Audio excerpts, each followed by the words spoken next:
Un rêve qui se concrétise de jour en jour. Après 3 ans passés à dormir dans une caravane à la suite d'une arnaque, Bernard passera cet hiver à l'abri.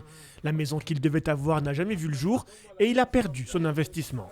Encore un peu de patience avant de s'installer dans son nouveau cocon. Dans un mois, c'est fait. Et regardez la vue que j'ai. Ça, c'est une surprise parce que je connaissais la largeur de la baie vitrée, mais je voulais être là parce que ce chêne va m'abriter un peu du soleil d'été. Mais je ne pensais pas avoir un aussi beau dégagement. Ému par la situation de Bernard, une association s'est créée pour lui construire sa maison. Une quinzaine de personnes se relayent bénévolement sur le chantier, des amis de longue date ou des périgourdins rencontrés ici. Une chaîne d'entraide s'est créée. C'est un ami d'enfance et vu ce qui s'est passé, il n'y avait pas photo, il fallait que ce soit lui ou un autre.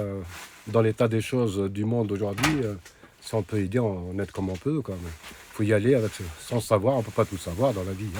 C'est une belle aventure, si je puis dire, c'est une très belle aventure.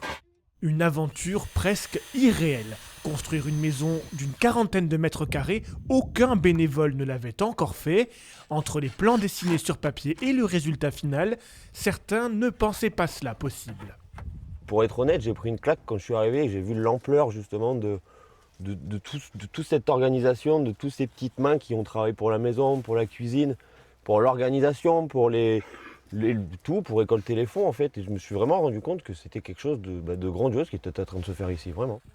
L'association Ensemble une maison pour Bernard est propriétaire du terrain et de la maison. Bernard, lui, en est l'usufruitier.